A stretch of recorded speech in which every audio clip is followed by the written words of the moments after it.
Jeff calls a meeting and dips out on it. I know, right? That's messed up.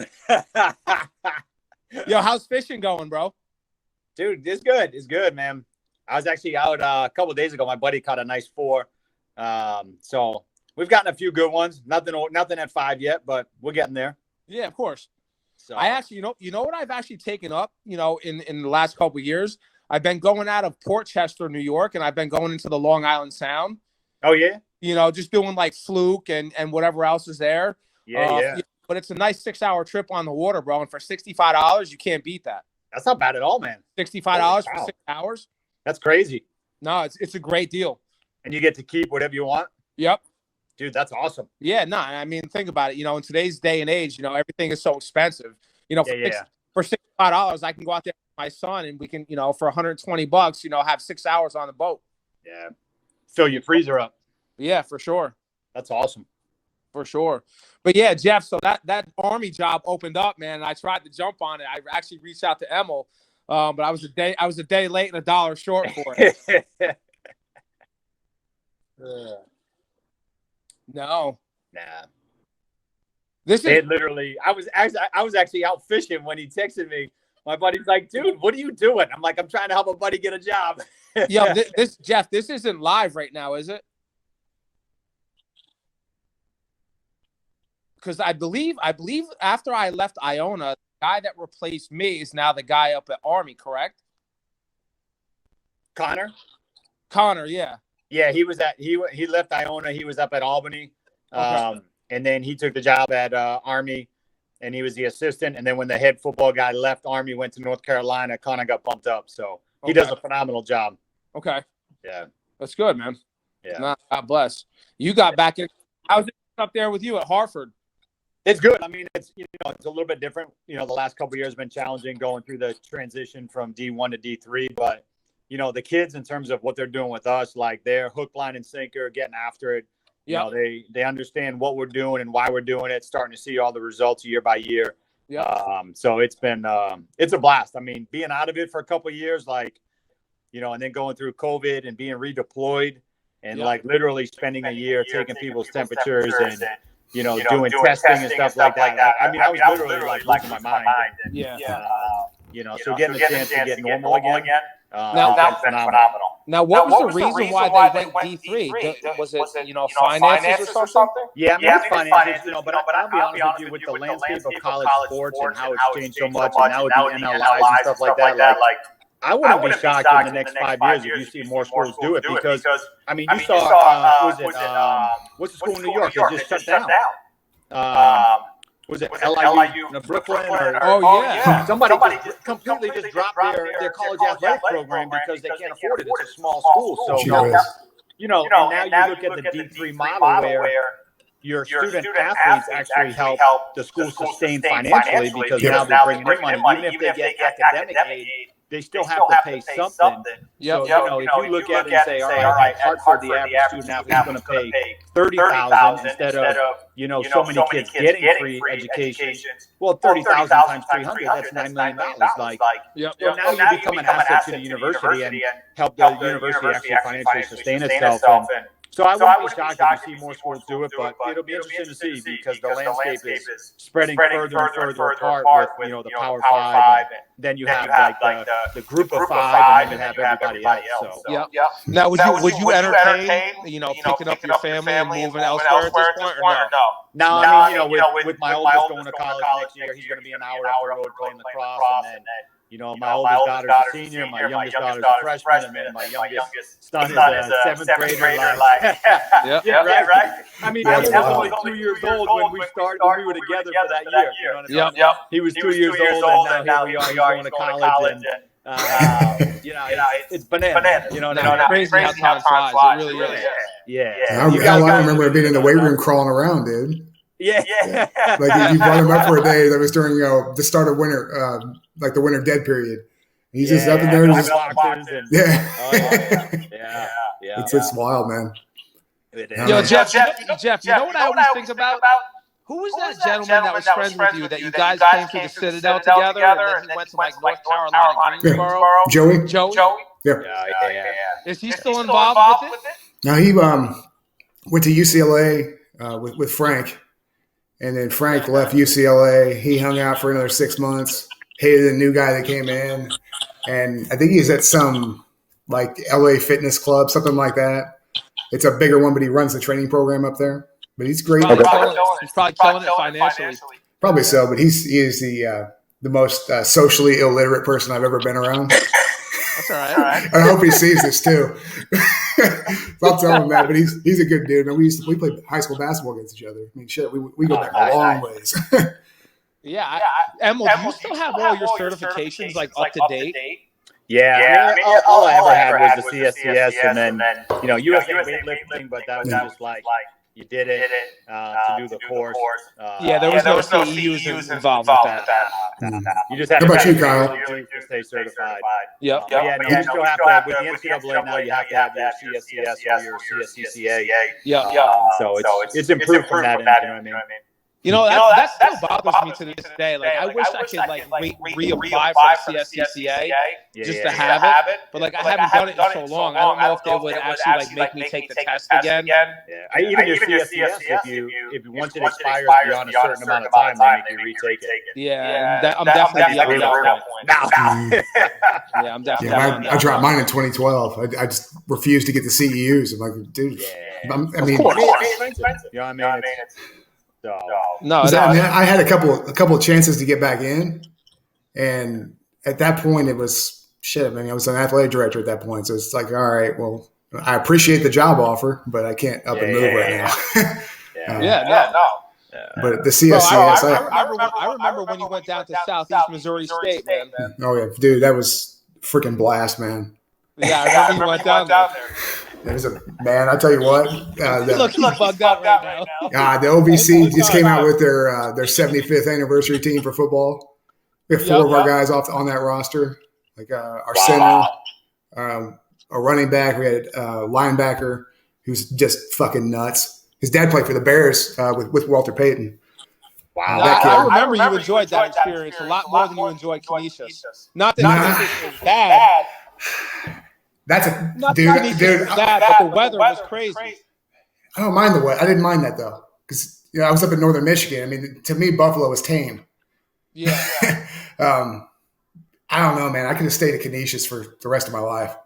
I love the kids up there. You enjoyed the hockey kids. Yeah, hockey guys. My baseball guys were animals. Coach McRae. I mean, he only brought in animals, and all the guys were just level-headed. They're smart. Lacrosse guys were absolutely ridiculous. I don't know. It was a lot of fun. Like if I hadn't had Keith, I don't think I would have made it that first year. I would have ended up getting myself fired. Like he was very much a balancing act for me. That's right. I remember Keith too, man. I remember meeting him at like a CSCCA event or something. Yep. He got his golden jacket last year. Is he still involved in the profession? No, man. He died this past year. He had lymphoma. That was the second time around. It killed him. Wow. Sorry to hear that, man. I saw him saw him about 2 weeks before he died.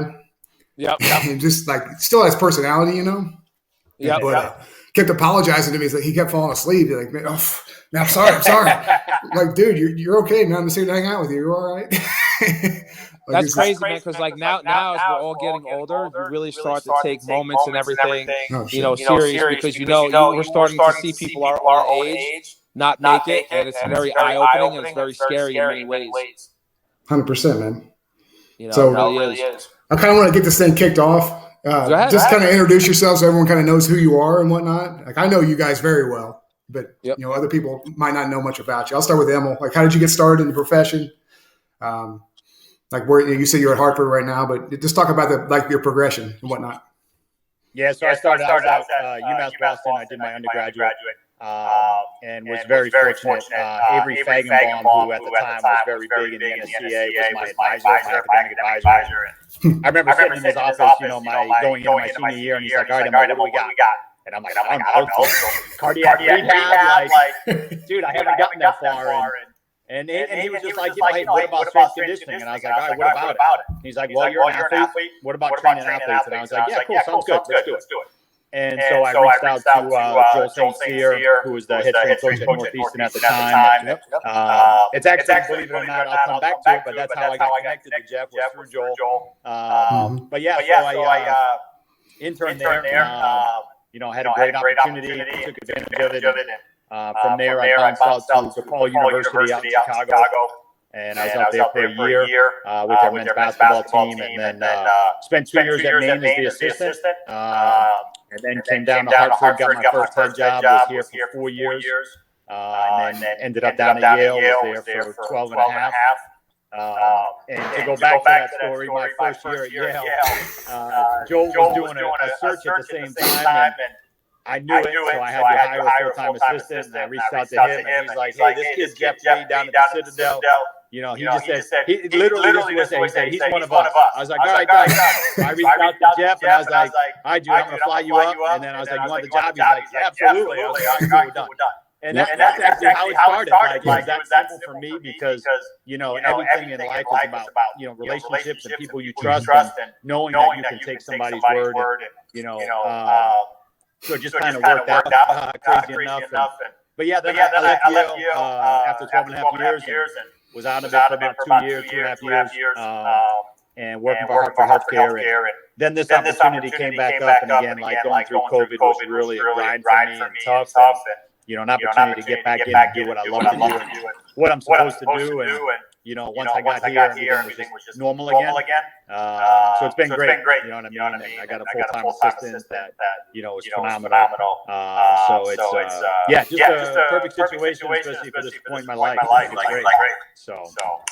What's super crazy about, like you reached out and it went in my junk mail, my Hotmail junk mail. Yeah. And I don't even know why I checked it that day.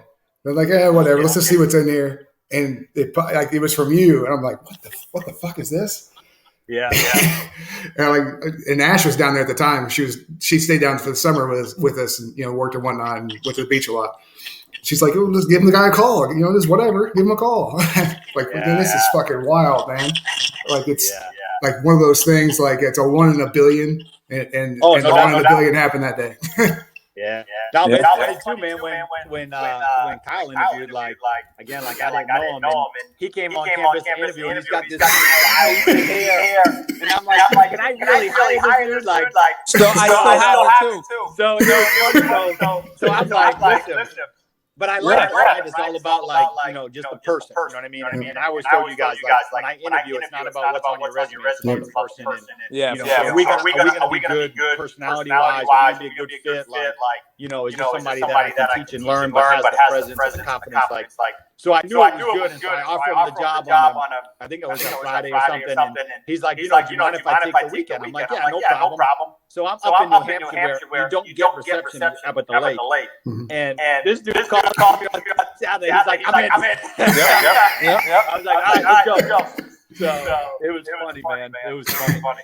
Wow. I mean, and I'll be honest with you, still to this day, that year that I spent at Yale was still the best year for me professionally overall. I mean, overall. I'm talking even still to this day when I'm doing strength conditioning in my jiu-jitsu school with the wrestlers. I still remember your words, telling me to stay in one spot, be able to coach the entire room from one spot. That way you don't miss anything. And it's little things like that if you're not under the privilege of the right person, you're not going to have that understanding. And I still use that year up at Yale to this very day in my career. That's awesome. I really do. Yeah, that's one of those things that a lot of people do not understand about seeing in a room, though. Like, there's not a spot I can be in. And the high school weight room is not that big, It's a big giant square, about 2,000 square feet. Yep. But there's other coaches in there. There was a day there was like 11 football coaches in there and me. And I'm the only one coaching. But I can see every freaking dude in the room. Yep. And, like, I don't know their names, but I can yell at your shirt color. Yeah, for sure. Hey, pink shirt, get your ass in. Pull your chest up. I mean, it's something that's very simple like that. You can correct.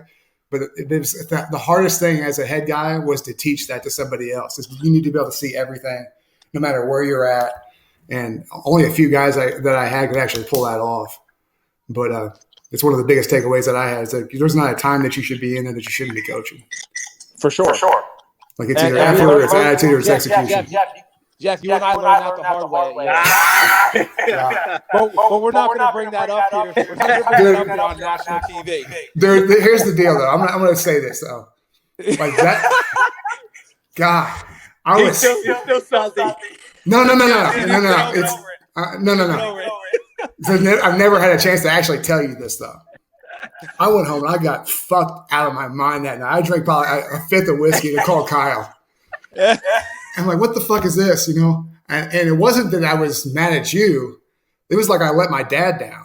Like I was like, fuck, man. Like, what do I do about this? And then for months, I couldn't get through my head. I was like, man, I fucked this thing up. How do I fix this? And finally, one day, it's like, maybe if I just show up and actually do my job the way I'm supposed to, like that'll be like the first step. Like it was like someone went outside and shot my dog in front of me and then fucked it. It was awful. Jeff, you know what though? Like somebody gave me some great advice. It's a family friend of my parents. He owns a very successful restaurant. And he told me one day about a month and a half ago, he said, you know what? You only know what you know. You don't know what you don't know. And unless somebody takes the time to tell you what you don't know, you can't take it personally. They're just trying to educate you and better you. So, that particular day, like me and you thought that we were just going to hang around and watch Emil deal with the football team, and we would just chill out until our teams came in, and that wasn't good enough. And you know what? If he didn't voice his opinion, we'd have never known. Yep. So it's constructive criticism in many ways that helped me in my career along the way. Mm-hmm. Yeah, 100%. Man, that I've had that same come to God conversation with a couple of other guys. Yep. And one of them, I can tell you for a fact, it was the same reaction that I had, and I spun it around. Like it, if I wasn't told that way, it never would have got across to me. For sure. Like I mean, it was like I had let my dad down. I mean that. Like Emil, the little boy who wanted to watch Super Kitties, I named him after you. Like that's how much of an impact you've had on me. No, I 100% agree with that. 100%. Cool. So Khyl, talk about you. Well, I don't really have quite the elaborate story that you have. I really don't. I can tell the folks that I did play college baseball at LIU, and it's a school that Emil just previously mentioned. Played my college career there. Suffered a couple injuries, with the shoulder. Was actually invited though to go up to the Connecticut. What is that league up there in Hyannisport? The Cape Cod League in my senior year, but I had already known that I had torn my labrum, so it wasn't going to be much of a success for me. And so much like Emil, I had to come to a decision. This is going to be the end of my career. What am I going to do for the rest of my life? And much like Emil, was meeting the right people that planted the seed in my mind. So I went out and did all the certifications that you guys did. And the funny thing about college coaching, and this is the truth, I must have sent back at least 50, 60 resumes, and I was doing phone interviews, but unless you know somebody, you're not going to get in. Like I remember but interviewing for this school down in Tennessee, Belmont University, and I thought that, yes, I'm finally in, I'm going to make it, and then that didn't pan out. So eventually, I got the phone call from University of Alabama, Birmingham. Went down there and did the graduate assistant work down there for Stacey Torman, and at the time, she was the only master strength conditioning coach in the world that was a female. So that was a great experience there. It was obviously difficult though, leaving my then fiance Mandy. Emil gave me the opportunity to come back up north, and be closer to my family and Mandy. So obviously I took the job with you guys. That was the greatest learning experience of my life still to this day in terms of professionalism and also what it took to be a good strength conditioning coach.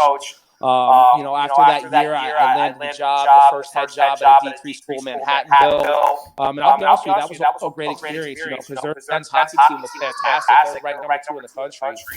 But I wanted that Division I experience. I wanted to move up.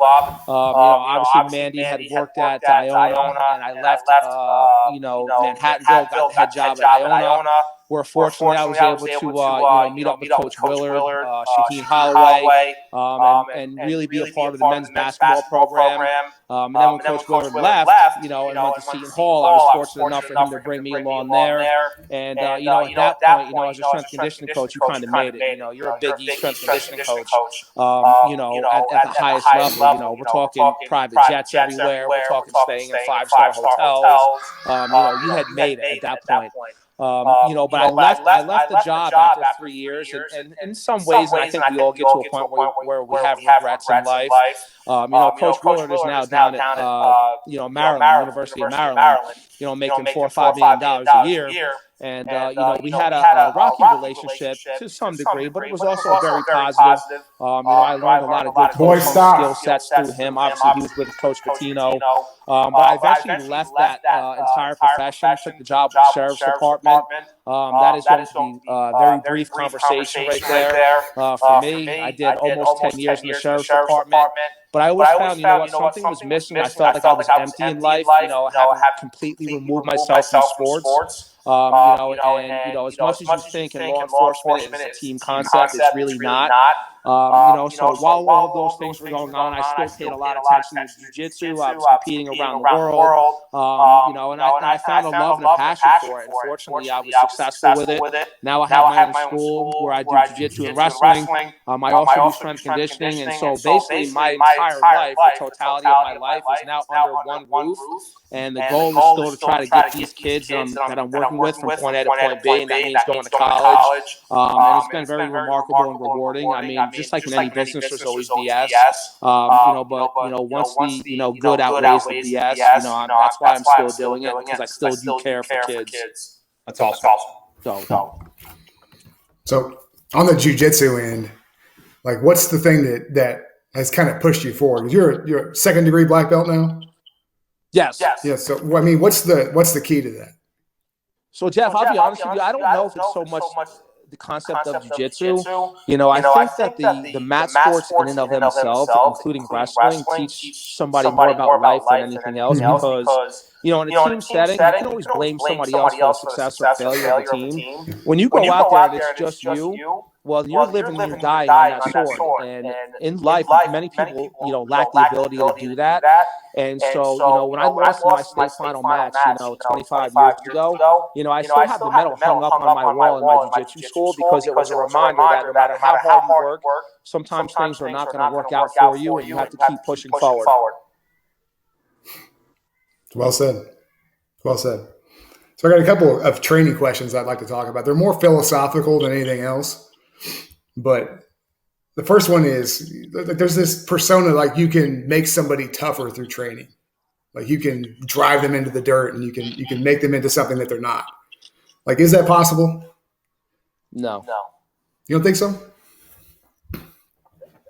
I think what you get when you train and you do it over time, what you build is a true sense of self-confidence. Yep.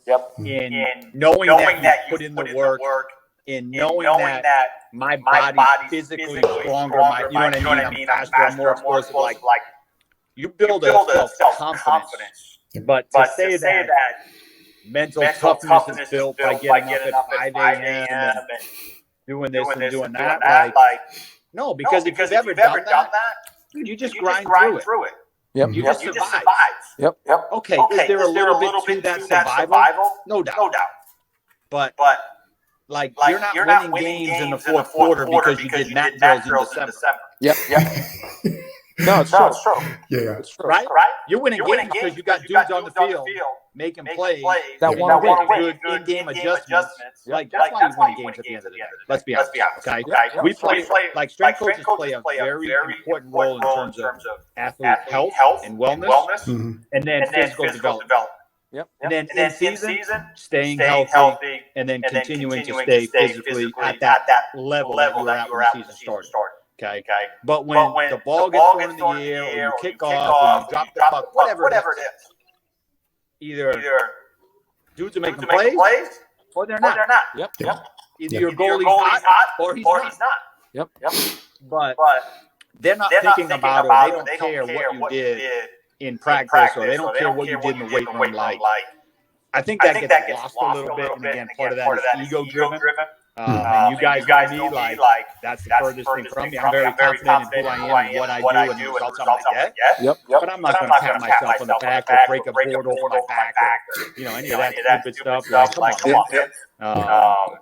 So, but I do, like, I've always looked at that and said, I always told my football guys at Yale, if we're doing something and you're throwing up, it's because your body can't handle the work capacity that we're putting on you. Yep, for sure. So now that may be you're behind, or that may be I didn't do a good enough job, and I put you in that position to fail. And that's not good enough for mine. That's not acceptable for me. Yep. But that's kind of always the way I've looked at it and viewed it. Like. Yeah, I have to agree with that, Jeff, because, now I'm doing it privately, and I work with mainly wrestlers, I tell the kids all the time, I'm putting together the blueprint for you. You have to put together the work, okay? And it is my job to motivate you to a certain degree, but the great athletes and the ones that are successful are intrinsically motivated. And truthfully, I believe that comes down to obviously genetics to a certain degree, but I also believe that parenting plays a huge role. And I know it's a tough thing to talk about because a lot of people are probably looking at themselves in the mirror saying, I failed my children. Parenting plays a big role in the success or failure of a child. I see it quite a bit. My school is not an easy school to get through because the expectation and the want for your child to be successful is real. And if the child has already established a pattern of quitting when things get difficult, the chances of them making it through my program are not going to be very good. And so, anytime a child is brought into an uncomfortable situation, that's why I need the parental support to push forward and continue to bring the child to class and not make life easier for the son or daughter. And I think that's where you build that true self-worth, that true self-confidence, or if you want to call it mental toughness, it's pushing beyond your limits. It's being comfortable when it's uncomfortable. Like, can you get to that point mentally? But that's an individual. For sure. I'm pushing you, but at the end of the day, that individual has to be willing to push through that uncomfortable part as well. And when they do, and all of a sudden it's like, oh, wait, I can actually do this? Yep. Now they start to climb that ladder even faster. Yep. Like, I'll be honest with you, something that I utilize in my school that's very simple is I have several climbing ropes that come down from the ceiling to the floor. And I've had many young children stand there and look up at the rope, and they just stand there and cry. And 2 weeks later, when they can get to the top of the rope because they gave themselves a chance, you see that confidence build right there, right from that single, task, just getting to the top of the rope. Yeah. So I think that I completely agree with what you all are saying, but I think there are crucible type training sessions where you prove to them that they have what they have in them, and later on that shows. My first one I think of is that giant set day we had at Yale where I got yelled at by 2 different coaches and told that I didn't understand physiology, and that I was trying to destroy their athletes and this and that, but when they came into the playoffs and won a 5 overtime game, they all came back to me and said the same thing. Well, it wasn't as bad as that leg day. So you're right. Good point. And I go to SEMO in 2010 where I completely snapped on these guys because they were talking shit about the day before. Well, I wanted to go run. It was a speed day, guys. It's full rest. If we want to run, we're going to run. So we ran half gasser ladders from 1 to 10. Back down to 1, and I had guys in their underwear freaking finishing this thing up. And they all came back to me in that season, and they're like, there's nothing that we can't get through at this point. Mm-hmm. But a lot of that was because they're great players anyway. So it's not like I did anything special. I put something in the back of their mind to prove to them that they have the capability. When shit got rough, they can do it. So I think that there's the talent aspect you can't rule out. Talent rules everything. But there are crucible type events I think that you can give to somebody when they're ready for it. Like, that's not my first day is to run half gassers for 2 hours. That's not my thing. Definitely. That was a 3-year process building up to that, to have that level of conditioning where I wasn't afraid. Mm-hmm. So but I think that's like to Khyl's point, like when he's talking about climbing that rope, like, that kid looks up and it's fear. Yep. You know what I mean? But then all of a sudden they start to climb and they're like, wait a minute, I can do this. Yep. That's kind of the same thing, Jeff, where you built that over time to then put them in that position where you knew they could be successful, but they didn't. But then once they got through it, they were like, oh, okay. Yep. We can do this. You know what I mean? So I guess in some ways, like you're telling the same story, just kind of different. Yep. But to your point, Jeff, like if you walk in day one and you're like, all right, we're going to do this, you're going to have kids quit. Yeah. Because they're not physically, mentally, emotionally ready for that. You know what I mean? Yeah. And I don't think like that way you could build mental toughness. Like, and you have to be a process. Yep. And you know what? Like, I'm going to further that with, I think one of the biggest things that I had to learn as a coach, specifically doing it now in the private sector, not every young person is going to have the same mindset and mentality that you do as a coach. Mm-hmm. Right. And so, when people are paying you money to get your child better, you can't approach these kids as if they have the same or similar mindset that you have as a coach, because it's just not going to be. Each person is an individual, and I probably lost some kids for being too hard on them because the expectation was what I would have expected from myself. But that's unfair to do to another person that may not be there for the same reasons that you are. Yep. So coming in as a guy that didn't play college sports, who matured way too late in high school to ever have a chance to do anything, like I coach kids the way I wish somebody would have been with me. Mm-hmm. Like there's an entry point, and then there's expectations. Yep. The entry point is you're on time, you give me effort, and you don't talk back to me. So we can do those three things. We're great. But if we can't do those three things, then I'm your worst fucking nightmare. Yep. And there comes a part where I got to break you. Yep. And when it's like broken you, and that's true. Like I saw you do that to a young man named Stephen Morris when he talked shit to you one day.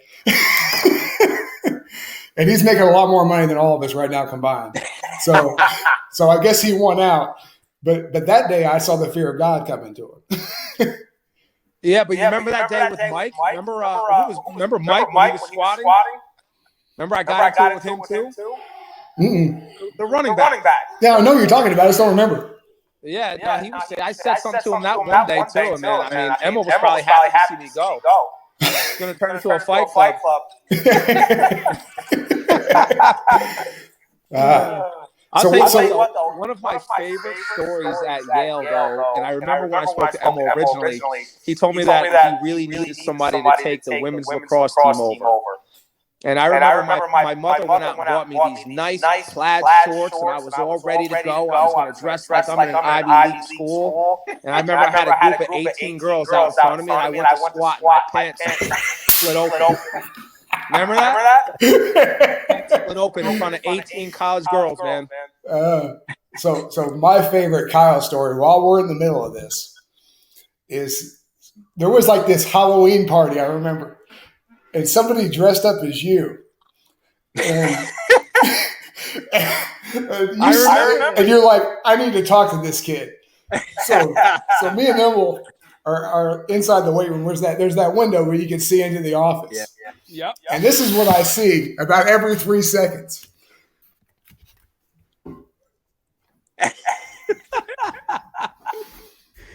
Yep.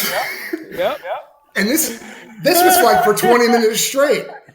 Yeah. And I'm like, I think he's just saying the same thing over and over again, but this kid's about to shit himself.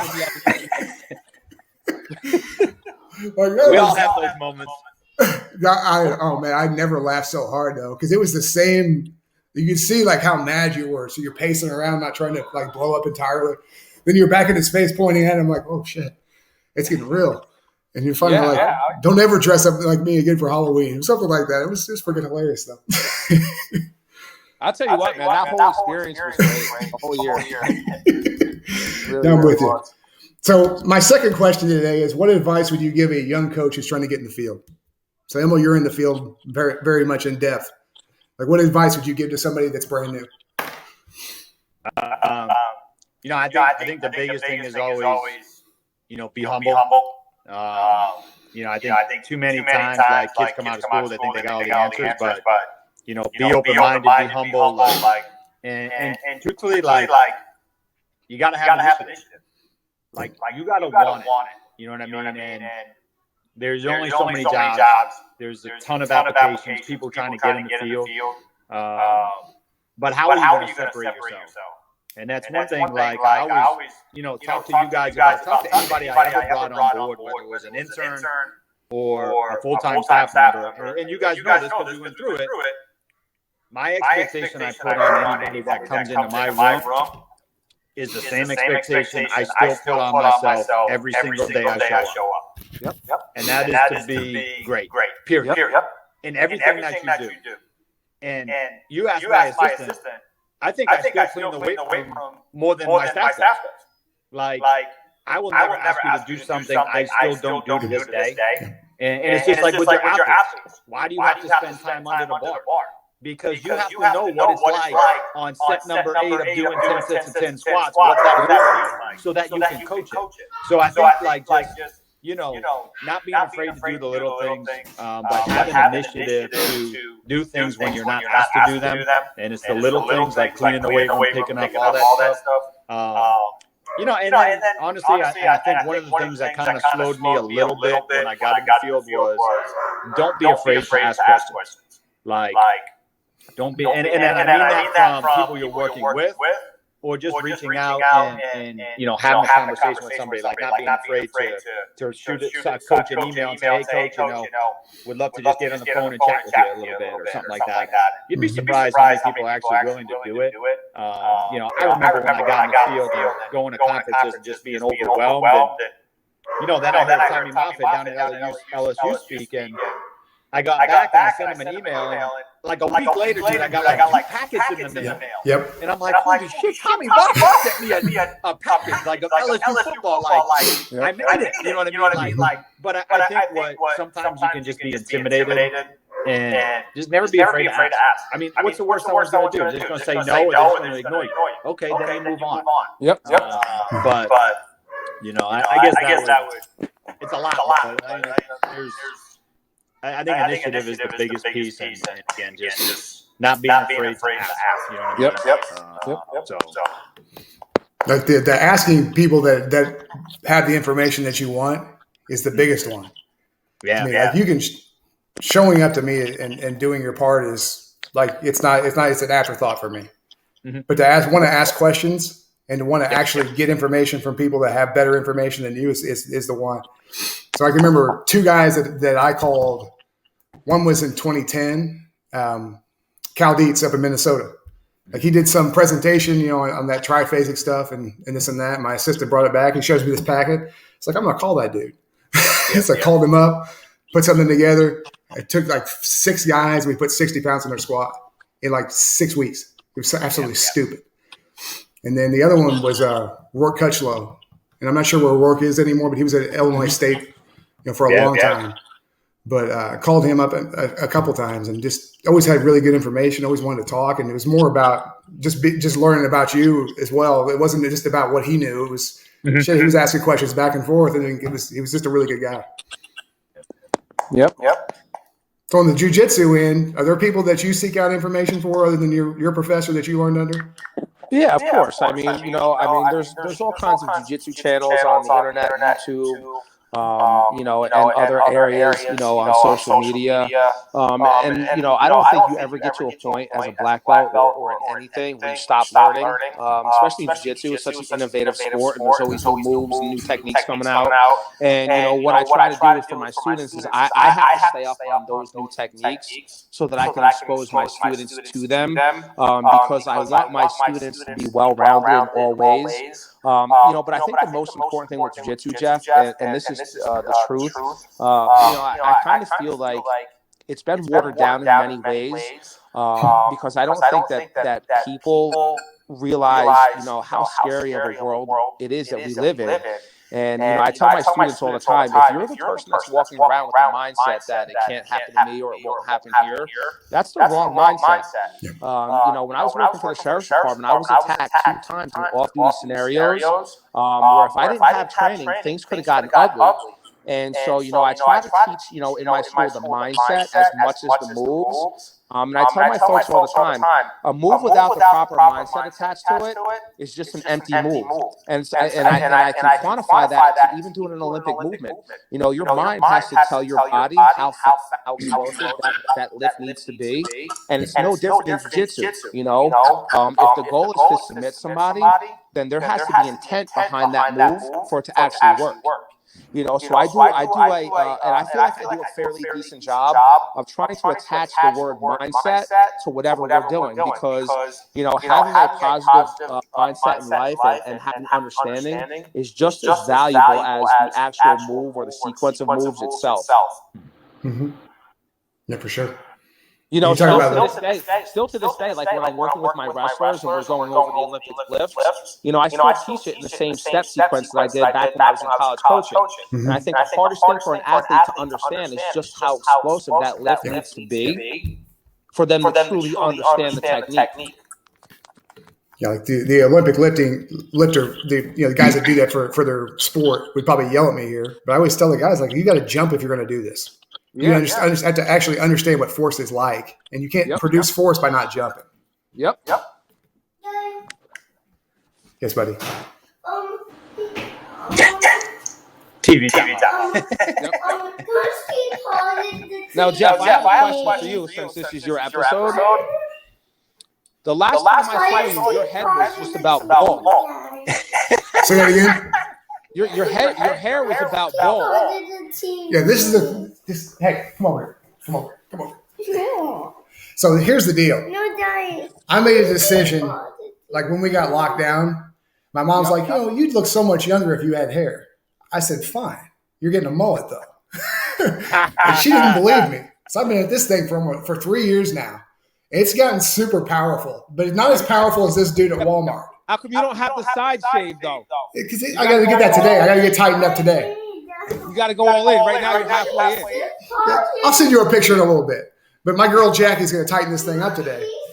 But there's this dude at Walmart, though. I shit you not. He looks like Jake the Snake Roberts. He's got this powerful mustache, and this thing is down to middle back. And I keep telling her, I said, Jackie, we got to do some work on this thing because this dude at Walmart's kicking my ass.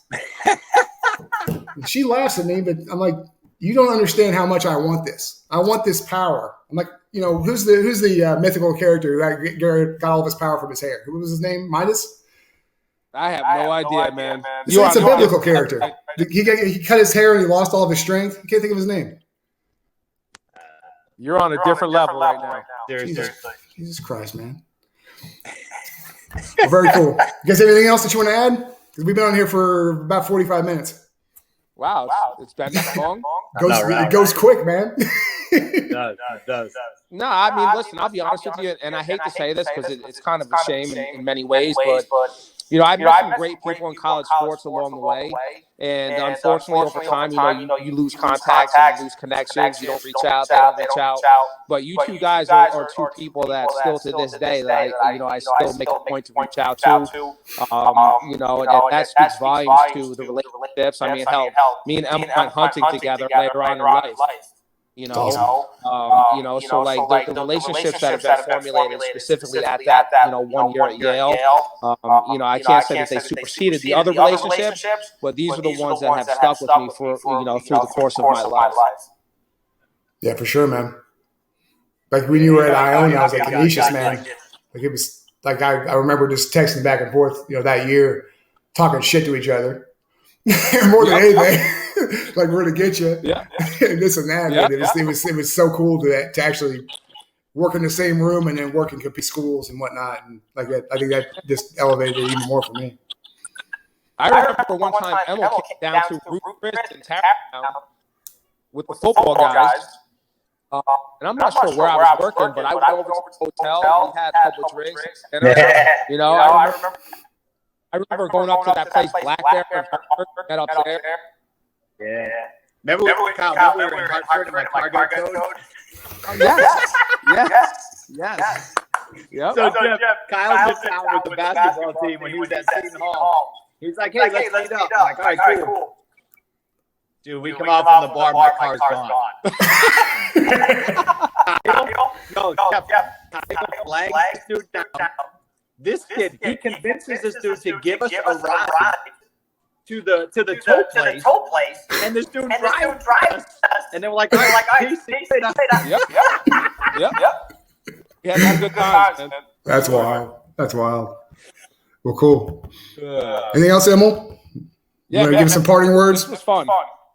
Yeah, we need to do this again. Nah, man, like I said, man, just we were together for a short time, but I think people bond over like personalities and desires and motivations, and you guys, we've been through a lot together, individually talking through tough times, and it means a lot to me. I love you guys like brothers. For sure. Same here, man. Same here. Very cool. I talked to Bear, and he wants to get on and do one with us. Nice. So I think that would be a good one. So let's talk afterward. Let's see if we can line up another one, because I think that'd be super cool for all of us. Yeah, for sure. All right. Very cool. I appreciate your time, guys. Love you, boys. All right. Have a good Love one, you guys. Bye-bye.